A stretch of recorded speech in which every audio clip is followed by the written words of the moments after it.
하나님 여호와께서 내게 주셔서 차지하게 하신 땅에서 너희가 평생에 지켜 행할 규례와 법도는 이러하니라.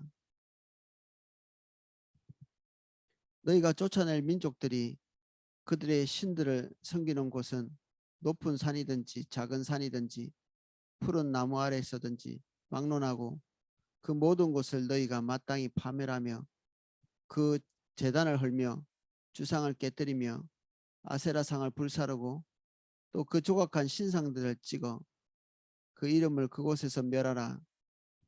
너희 하나님 여호와께서는 너희가 그처럼 행하지 말고 여호와께는 너희가 그처럼 행하지 말고 오직 너희의 하나님 여호와께서 자기 이름을 두시려고 너희 모든 지파 중에서 택하신 곳인 그 계실 곳으로 찾아 나아가서 너희의 번제와 너희의 제물과 너희의 11조와 너희 손의 거제와 너희의 서원제와 낙헌 예물과 너희 소와 양의 처음 난 것들을 너희는 그리로 가져다가 드리고 거기 곧 너희의 하나님 여호와 앞에서 먹고 너희의 하나님 여호와께서 너희 손으로 수고한 일에 복 주심으로 말미암아 너희와 너희의 가족이 즐거워할지니라. 우리가 오늘 여기서는 각기 소견대로 하였거니와 너희가 거기에서는 그렇게 하지 말지니라. 너희가 너희 하나님 여호와께서 주시는 안식과 기업에 아직은 이르지 못하였거니와 너희가 요단을 건너 너희 하나님 여호와께서 너희에게 기업으로 주시는 땅에 거주하게 될 때 또는 여호와께서 너희에게 너희 주위의 모든 대적을 이기게 하시고 너희에게 안식을 주사 너희를 평안히 거주하게 하실 때에 너희는 너희의 하나님 여호와께서 자기 이름을 두시려고 택하실 그곳으로 내가 명령하는 것을 모두 가지고 갈지니 곧 너희의 번제와 너희의 희생과 너희의 11조와 너희 손의 거제와 너희가 여호와께 소원하는 모든 아름다운 소원물을 가져가고 너희와 너희의 자녀와 노비와 함께 너희 하나님 여호와 앞에 즐거워할 것이요 내 성중에 있는 레위인과도 그리할지니 레위인은 너희 중에 분깃이나 기업이 없음이니라.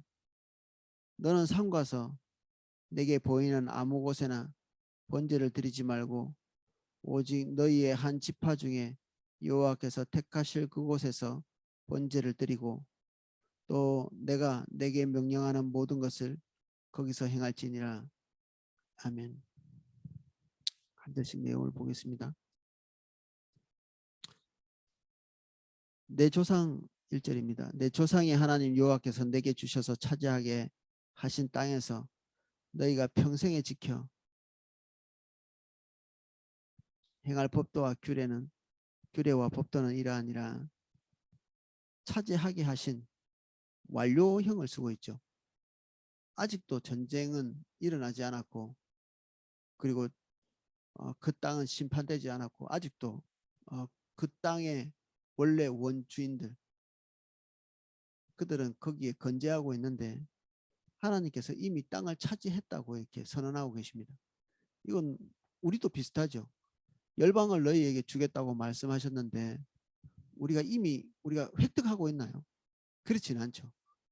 우리가 아직도 획득해야 될 영역들이 있고 그리고 통치해야 될 영역이 버젓이 남아있음에도 불구하고 열방이 너희에게 주어졌다 이런 그 약속의 말씀들을 계속 주시잖아요.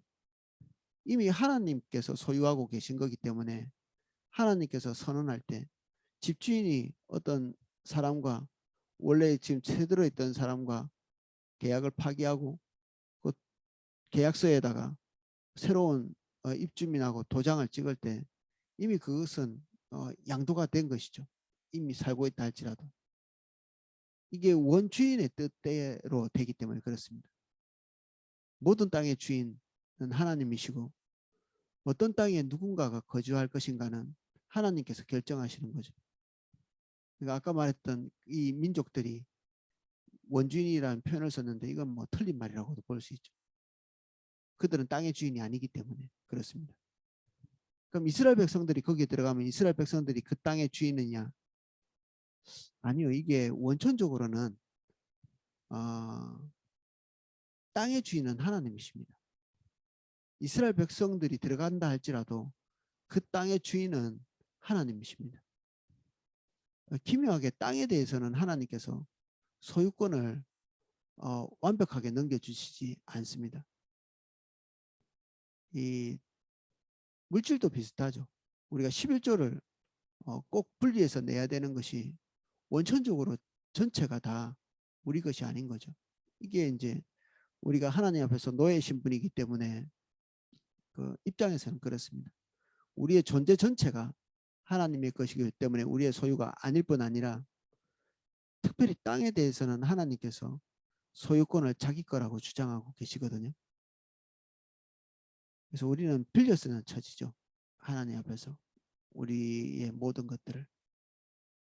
특별히 땅은 그렇습니다.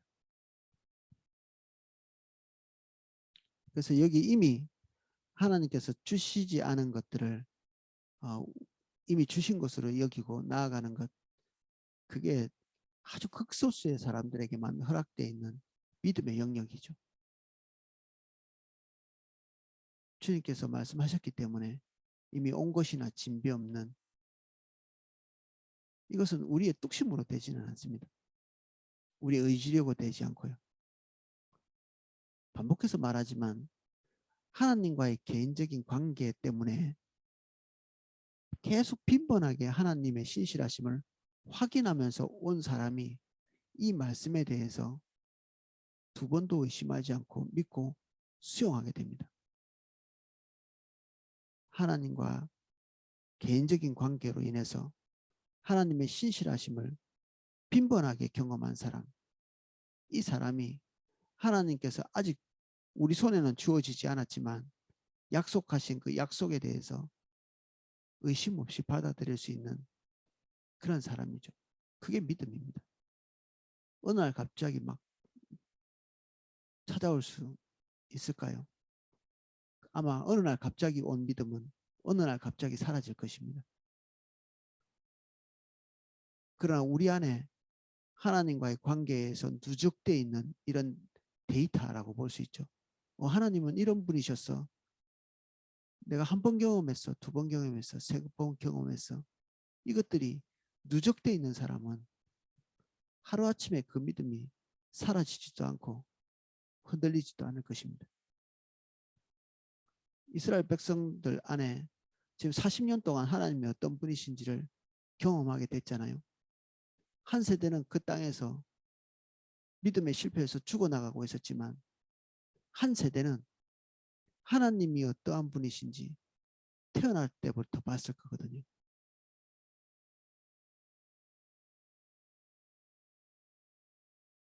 자기들이 태어날 때부터 하나님이 어떤 분이신지를 목격하고 경험하고 체험하고, 그 세대가 지금 여기에 가나안 땅에 들어가기 직전에 모압 평지에 서 있는 이 사람들이죠. 어쩌면 이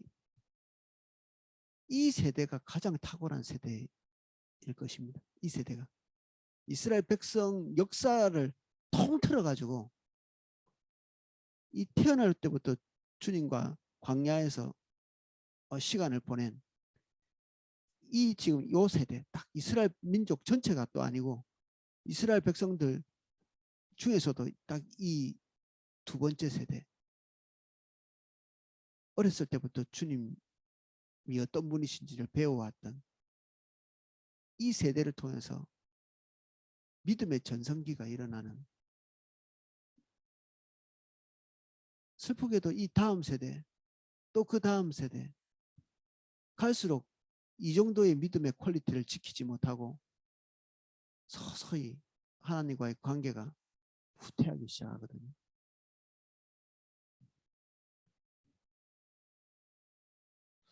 그래서 어렸을 때부터 주님을 알게 된 사람들에게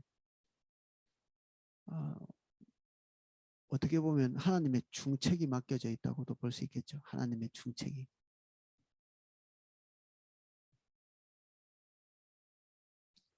너희가 쫓아낸 민족들이 그들의 신을 섬기는 곳은 높은 산이든지 모든 우상 숭배하는 곳이 높은 곳에 있죠.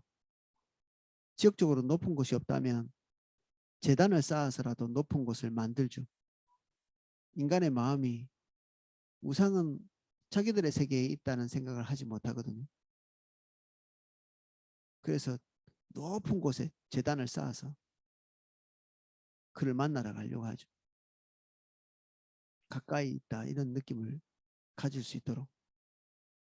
근데 하나님께서는 우리를 높은 곳에 올라오라고 말씀하시지 않고요. 그분이 강림하십니다. 우리에게 내려오시는 거죠. 인카네이션 하시죠. 그래서 이방은 할 수 있는 대로 제단을 높여서 우리가 흔히 보고 있는 그 고대의 유물들, 그 제사를 드렸다고 하는 그 신전들이 우리가 깜짝 놀랄 만큼 견고한 구조물이 되어가지고 지금도 우리가 관광을 가기도 하고 하잖아요. 동양안에서도 그렇고 어느 정도 미개한 문명을 가지고 있다고 하는 곳에서도 신을 섬길 때 그 제단을 쌓는 데 있어서는 기술을 축적하고 있는 모습을 볼 수 있습니다. 이스라엘 백성들이 하나님 앞에 예배드릴 때 그런 것을 용납하시지 않죠.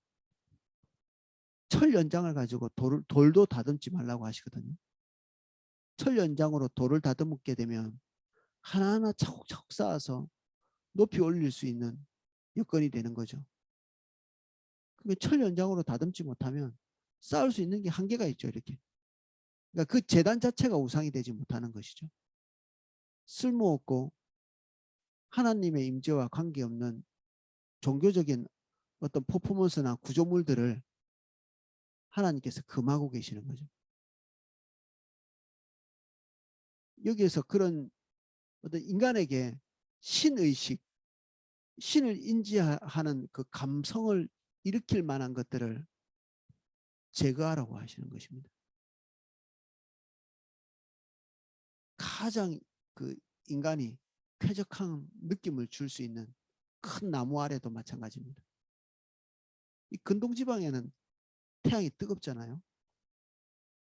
이들이 가지고 있는 건축물이나 아니면 나무 그늘이나 그늘을 만들어주는 것이 그들에게는 굉장히 중요한 문제죠. 뭐 우리 같으면 또 다른, 우리가 만약에 우상숭배를 하면 또 다른 느낌의 뭔가를 가지게 되겠죠.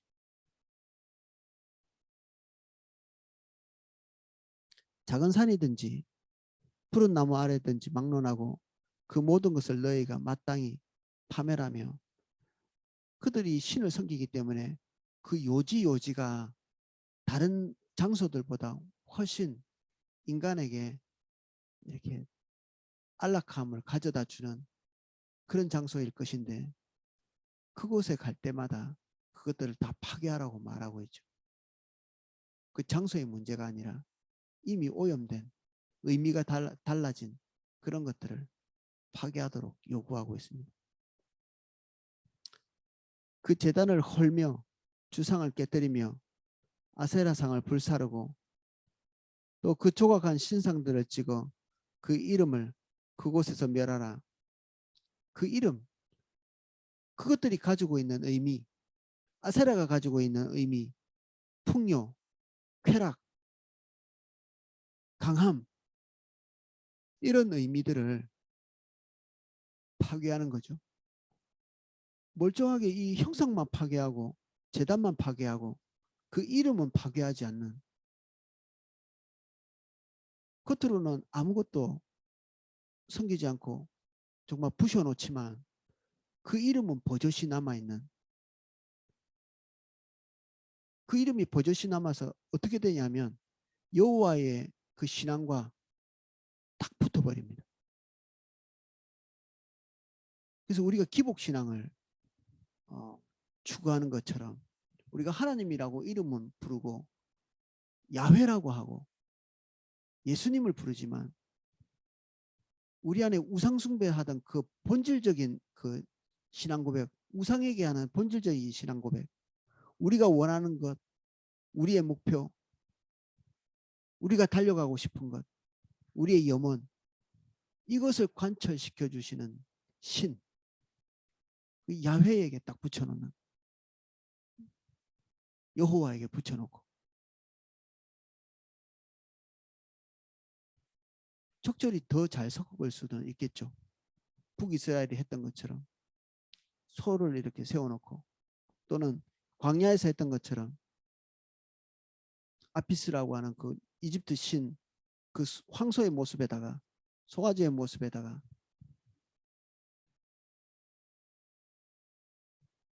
하나님께서 그들을 구원하신 그 역사를 거기다가 갖다 붙여놓죠. 이는 너희가 애굽에서 있을 때, 애굽에서 너희를 건져낸 그 하나님이다라고 선언하는 거죠. 우리도 교리는 멀쩡하고 입에서 이렇게 교리를 내뱉고, 하나님이 어떤 분이신지, 예수님이 어떤 분이신지, 삼위일체고 뭐 이런 것들을 막 잘 알고 있으면서도 여기에다가 우상이 가지고 있는 그 이미지, 그 이름, 그 의미를 같이 접합시켜 놓으면서 우리는 우상 숭배를 이어가고 있는 거죠. 주상을 깨트리는 게 중요한 것이 아니라 왜 깨트리는지, 진짜 깨져야 될 게 뭔지, 그것은 그 뒤에 오는 이름의 멸함입니다. 이름. 그것이 가지고 있는 의미의 삭제, 우리의 삶에서. 그것이 제거되는 것이 이 지금 외부적인 파괴적인 행동들, 이 폭력적인 행동들의 이유이죠. 폭력은 풍성한데 그 의미는 사라지지 않는 이런 행위도 얼마나 많이 하는지 모릅니다.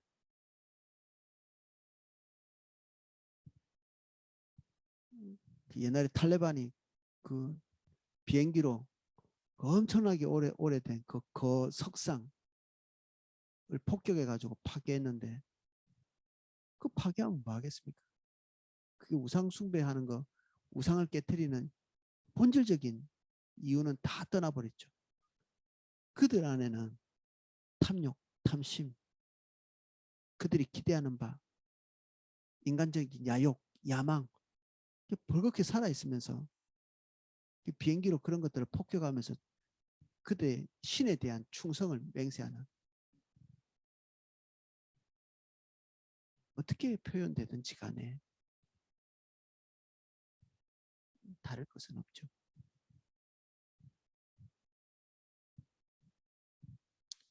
너희 하나님 여호와께는 너희가 그처럼 행하지 말고, 오직 너희의 하나님 여호와께서 자기 이름을 두시려고 너희 모든 지파 중에서 택하신 곳인 그곳 계실 곳으로 찾아 나가서, 그전에는 이동식 장막이었죠.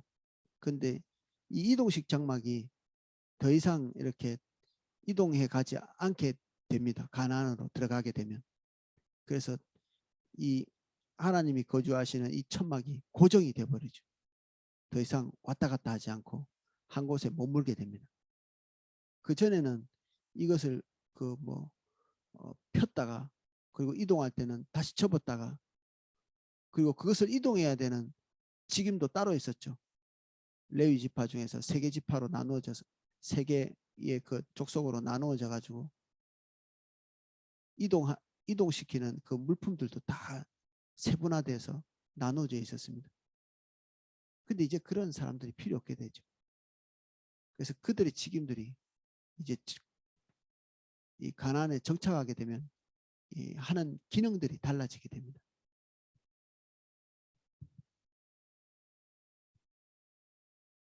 너희의 번제, 희생이죠. 하나님께 나갈 때 절박하게 필요한 필수적인, 우리 안에 있는 범죄로 인해서 이 번제의 희생은 반드시 필요하죠. 불가피성입니다. 불가피. 너희의 재물과 너희의 11조와 너희 손의 거제, 하나님 앞에 들어서 이 재물 같은 것들 들어서 하나님께 봉헌하는 것, 이게 거제입니다. 너희의 서원제, 낙헌제, 서원제, 낙헌제는 자기가 결정해서 하나님께 드리는 것입니다. 이게 법으로 정해진 것이 아니라 그때그때 불규칙적으로 드릴 수 있는 제물입니다. 예물로서 너희 소와 양의 처음 난 것들을 너희는 그리로 가져다가 드리고 거기 곧 너희 하나님 여호와 앞에서 먹고 너희의 하나님 여호와께서 너희의 손으로 수고한 일에 복을 주심으로 말미암아 너희와 너희의 가족이 즐거워할지니라. 사실 하나님 앞에서 먹는 것, 이게 하나님께서 제일 기대하시는 것 중에 하나죠. 먹는다는 게 교제를 말하는 거거든요. 이스라엘 백성들의 70인의 장로도 하나님의 현현 앞에서 했던 행동들이 먹는 거였거든요. 지금 우리가 못 먹고 있죠. 우리 서로 만나가지고. 이게 그냥 교제를 상징적으로 딱 박아놓은 것입니다. 우리가 성찬도 못 하잖아요. 지금. 우리는 위기감을 느낄 필요가 있습니다. 이 먹지 못하는 것 때문에. 우리가 함께 모여서 먹지 않기 때문에 다른 노력들이 거의 대체가 불가능합니다. 하나님께서 왜 그 하나님의 현현이 있는 그 거룩한 장소에서 먹으라고 하셨을까요? 예수님은 제자들과 먹고 마시고 너무 먹고 마시셔가지고 바리새인들이 예수님을 향해서 수고래라고 했거든요. 그리고 먹는 것을 탐하는 자. 왜냐하면 있는 곳마다 먹고 계시니까 같이 사람들을 만나는 곳마다 먹고 마시고 교제하고 그들이 생각할 때는 이해가 좀 안 되는 부분이죠. 왜 떡상을 차리나요? 이 성막에서는 떡상도 차리고 계속해서 이게 물러가지고 바꾸거든요. 마치 사람이 식사를 하는 것처럼 하나님도 무슨 떡을 먹는 것처럼 매일매일 떡을 갈죠. 이게 그것입니다. 내가 너희 안에서 먹고 마실 거야. 너희의 그 공동체 안에서 내가 먹고 마실 거야. 예수님이 우리 안에 들어오셔서 뭘 하신다고 말씀하세요? 우리 안에 들어오셔서 너희와 함께 먹고 너희와 함께 마실 것이다. 그 먹는 것이 우리의 존재죠. 사실은. 안 먹고 살 수 있나요? 이 먹는 행위를 같이 하는 것이 성경에 무수히 나오는데 누구의 상에서 먹는다. 이것이 때로는 영예를 나타내기도 하고 그 사람과 동급을 만들면서 동급으로 여기면서 교제를 하는 것이죠. 함께 먹을 수 있다. 그럼 그와 내가 같은 것입니다. 저는 우리 교회에서 신방 같은 거 가면 이 간식 같은 걸 먹고 마시는 게 너무 즐겁거든요. 근데 타교에서 오신 분들이 가끔 보면 저랑 겸상을 안 하시는 분도 있어요. 이게 무슨 너무 좀 충격이었어요. 그런 몇 번의 경험이 있는데 같이 먹지 않는 그 제 것만 차려놓고 이게 목회자에 대해서 지나치게 이렇게 숭배하는 것 같은 이런 느낌이 들었어요. 그들 말은 그렇게 하지 않는데 존중한다고 이렇게 얘기하는데 사람과 사람을 이렇게 거리를 두고 하나님도 우리와 교제하시기 위해서 같이 먹는다는 개념을 이렇게 쓰고 계시는데 어떤 사람과 이렇게 먹는 것을 이렇게 따로 한다. 초대교회에서도 항상 이 먹는 문제가 그들에게 중대한 걸림돌이 되거든요. 이방인에 대한 하나님의 의도에 대해서 이해했지만 그 뒤에 그들의 계속 걸림돌은 이방인과 같이 먹는 문제였거든요.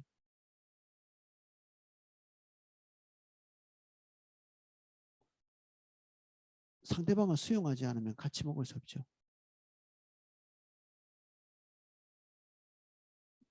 먹는 것을 같이 하지 않는다. 그러면 나누어져 있는 것입니다. 이미.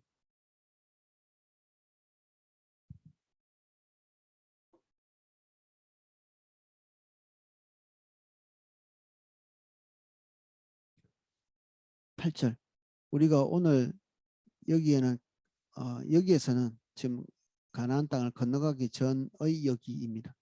지금 이 이스라엘 백성들이 이 설교를 듣고 있는 이 시점에는 아직 가나안 땅에 들어가지 않은 시점이기 때문에 오늘 여기서는 여기까지, 오늘까지는 각기 소견대로 하였거니와 너희가 거기에서는 그렇게 하지 말지니라.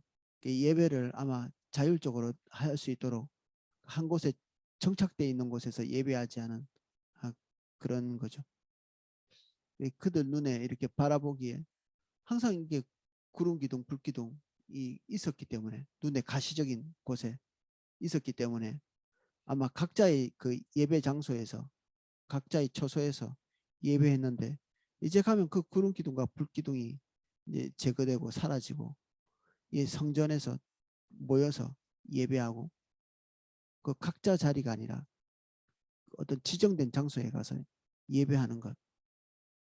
이 하나님께서 이 규정들을 만드는 이유가 있겠죠. 각자의 처소에서 해도 되는 경우, 각자의 처소에서 하지 말아야 될 경우, 그것을 금하는 경우, 이게 있죠. 이 하나님의 때, 하나님의 파가가 이 모든 것들을 결정하는 것입니다. 우리는 뭔가가 좋으면 끝까지 밀어붙이죠.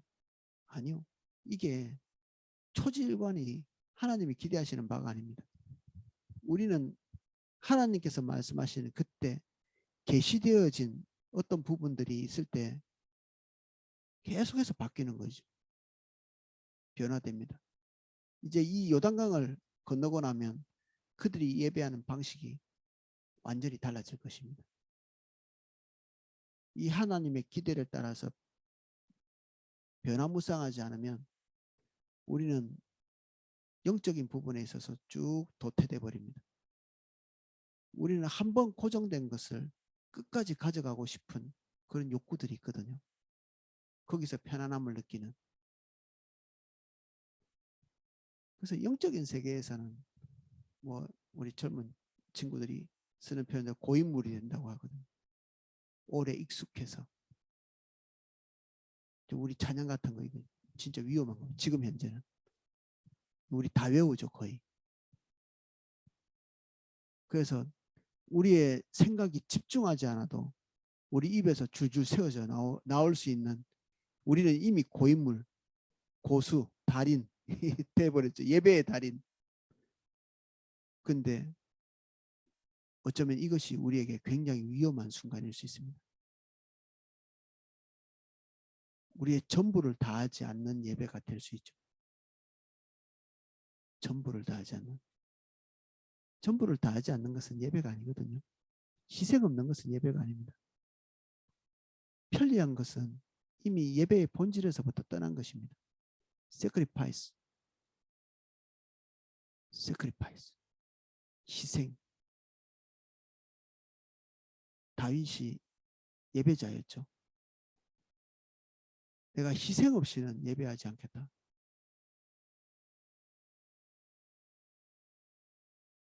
예배의 본질이기도 합니다. sacrifice가.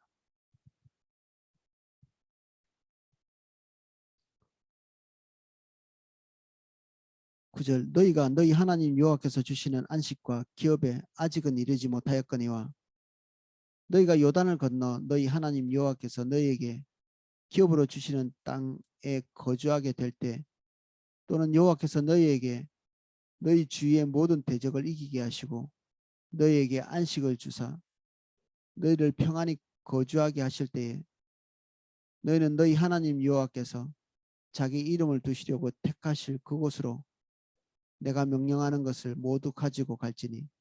이게 명령하는 것이 뒤에도 나오지만 앞에서 말했던 것들입니다. 번제, 제물, 11조, 손의 거제, 낙헌제, 서원제, 이러한 것들입니다. 곧 너희 번제와 너희 희생과 너희의 11조, 너희 손의 거제, 너희가 하나님께 소원하는 모든 아름다운 소물을 가져가고 너희와 너희 자녀와 노비와 함께 너희의 하나님 여호와 앞에서 즐거워할 것이요 그래서 금욕이 하나님께 예배드리는 중요한 것이 아니라 하나님께서 주신 것에 대한 감사가 예배의 그 원동력이 됩니다. 감사가. 뭐를 안 하고 뭐를 안 하고 뭐를 안 하고가 아니라 하나님께서 우리에게 베풀어 주신 것을 먹고 마시고 엔조이하고, 이것이 하나님에 대한 그 예배를 드리는 이 예배의 격정을 만들어낸다고 할까요? 우리는 경건을 뭔가를 안 하는 걸로 이렇게 이해하지만 하나님이 주신 것들에 대한 감사가 예배를 만들어내죠.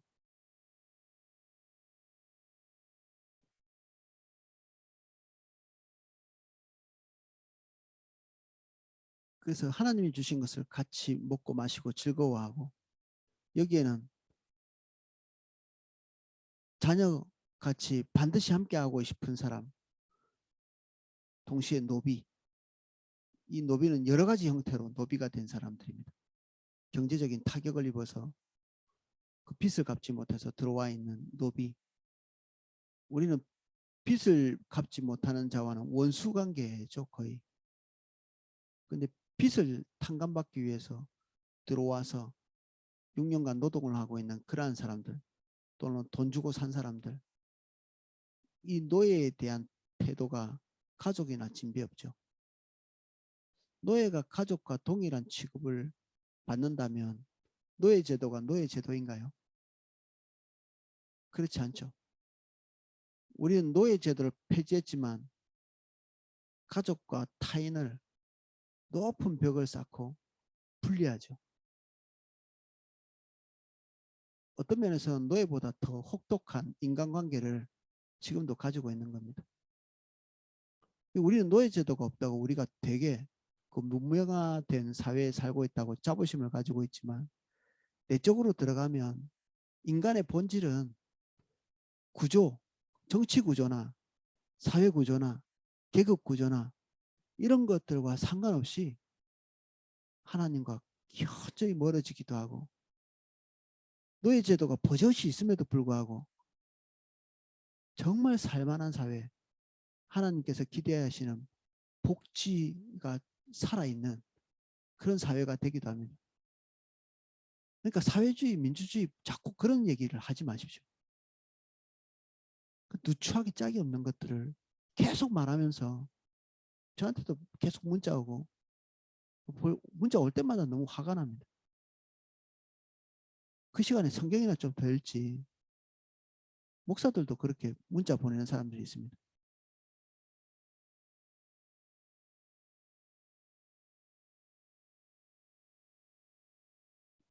내 성중에 있는 레위인, 이게 종교적인 직업이기 때문에 다른 일을 할 수 없는 사람들, 한면에서는 축복이면서 한면에서는 저주 같지 않나요? 이 레위에게는, 레위 이 족속에게는 이 두 가지의 이 모순된 것이 있습니다. 한면에서는 자기 땅을 갖지 못한, 또 한면에서는 하나님이 그의 소유가 되는 영광스러운, 창세기에 이들이 이런 운명을 가지게 된 어떤 근거를 우리가 좀 볼 수도 있는데 오늘은 나누지를 않겠습니다. 한면에서는 땅이 없는 저주와 한면에서는 하나님의 영광스러운 직임을 가지고 있는 그 영광스러운 것이 공존하고 있는 사람이죠. 레위인들이. 레위는 너희 중에 분깃이나 기업이 없음이니라. 그래서 이스라엘 백성들이 레위인을 초점 맞추고 섬기지 않으면 이스라엘 전체가 이렇게 파괴되게 돼 있죠. 왜냐하면 눈에 보이는 가시적인 정치 지도자나 아니면 그들이 바라볼 수 있는 그 가시적인 어떤 구심점들이 없거든요. 레위인들이 그런 일을 하는 사람이죠. 그들의 시선을 보이지 않는 왕이시고 보이지 않는 통치자이신 하나님께로 갈 수 있도록 그들 가운데서 살면서 구심점을 만드는 자들이죠. 만약에 이들이 제 기능을 하지 못하면 12지파가 다 갈갈이 찢어져 가지고 다 자기 일을 하는, 사사기 때 그랬거든요. 한쪽은 이방 나라들이 쳐들어와 가지고 지금 전쟁을 벌이고 있는데 다른 지파는 그 소떼 몰면서 피리 벌고 있는, 자기 그냥 일상을 그냥 누리는, 뭐 우리 지파는 괜찮으니까.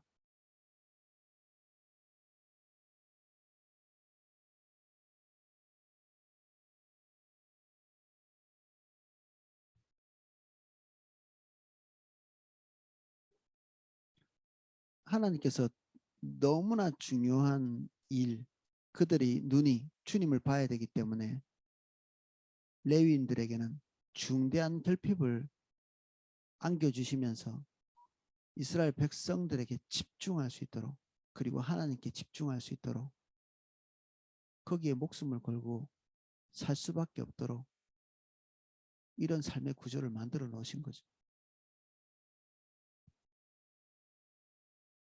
너는 삼가 내게 보이는 아무 곳에나 번제를 드리지 말고 여기저기서 산발적으로 하지 말라는 얘기입니다. 그전에는 계속 이동시키었기 때문에 허용되어 있었던 부분도 있었는데 그렇게 하지 말라는 것입니다. 오직 너희의 한 지파 중에서 여호와께서 택하실 그곳에서, 처음에는 이 하나님의 택하신 곳이 실로였습니다. 실로. 거기에 여호와의 법궤가 있었고 그 성막이 거기에 머물러 있었기 때문에. 그런데 블레셋 때문에 여기가 더 이상 이스라엘이 거주할 수 없는 곳이 되면서부터 장소가 바뀌죠. 예루살렘으로. 궁극적으로는 예루살렘이 이제 솔로몬 성전이 지어지는 그 장소가 되죠. 장소가 그다지 중요하다고 볼 수 없습니다. 장소가. 여기가 하나님이 택하실 곳이 어디냐, 뭐 되게 의미를 많이 부여하기도 하는데 이 산에서도 말고 저 산에서도 말고 예수님께서 그런 얘기를 하시잖아요. 우리는 눈에 보이는 것, 결정된 것, 이제 더 이상 이렇게 변동 없을 것, 이런 것에 대한 그 집착이 되게 강합니다. 모든 것이 관계에서부터 출발해서 거기서부터 나오는 것이 의미가 있는 것인데, 관계라는 것은 눈에 보이지 않고 항상 이렇게 변동이 있을 수 있는 거잖아요.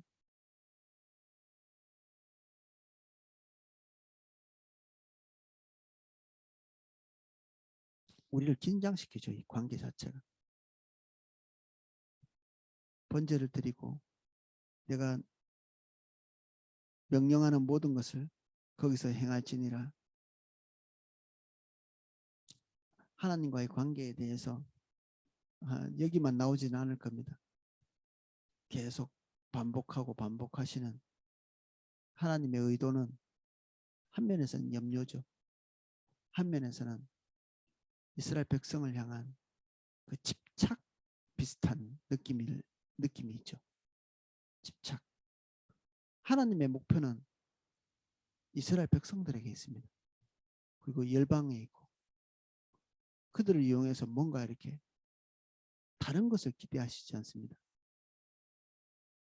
따라서 하나님께서 우리에게 행하시는 그 행동 방식, 하나님의 존재 방식, 그하고 똑같은 것을 하나님께서 우리에게 기대하시거든요. 우리가 하나님을 향해서 그분 자체가 목표가 되고 우리의 모든 기대가 그분 자체에게 있는, 근본적으로 하나님도 그래 하시기 때문에 주님도 우리에게 그것을 요청하시고 기대하시죠. 하나님도 우리 말을 무시하지 않습니다. 우리가 하나님께 기도하는 것, 하나님께 무시당하지 않습니다. 우리가 하나님과 올바른 관계에 있을 때 그렇습니다. 우리도 하나님의 기대를 무시해서는 안 됩니다. 이 사랑의 관계의 특징이죠. 오늘 여기까지 살펴보겠습니다. 기도하겠습니다.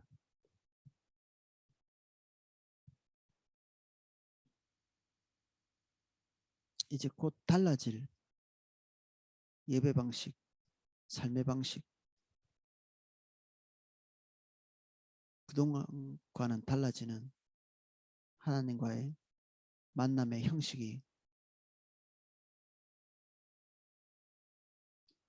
어쩌면 그들에게 당혹스러운 것이기도 하겠지만 우리는 우리가 기대하는 하나님이 아니라 계시되어진 하나님을 섬깁니다. 우리 마음에서 우리 마음대로 우리 편리에 따라 우리가 주님을 대하지 않게 해주십시오.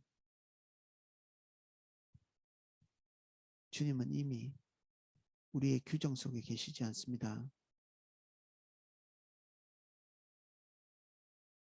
움직여 가시는 주님, 살아계셔서 역사하시는 주님, 우리의 초점이 주님께 있게 해주십시오.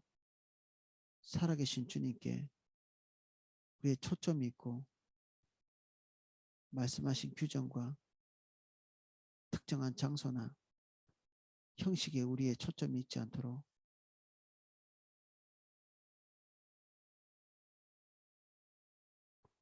본질을 추구하는 마음 주십시오.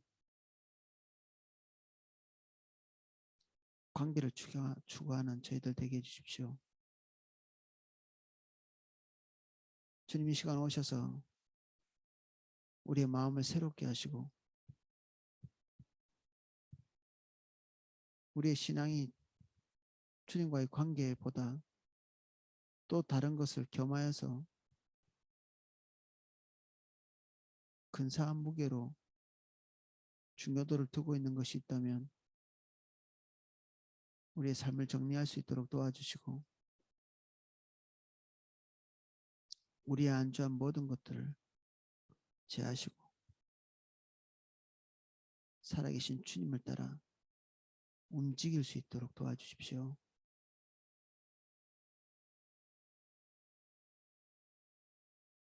각 처소에서 예배하는 한 분 한 분을 예수님 이름 축복합니다. 모든 두려움을 파하시고 걸어 나와서 식사하게 하시고 교제하게 하시고 하나 되게 하시고 은혜 안에 있게 해주십시오. 예수님 이름으로 기도합니다. 아멘.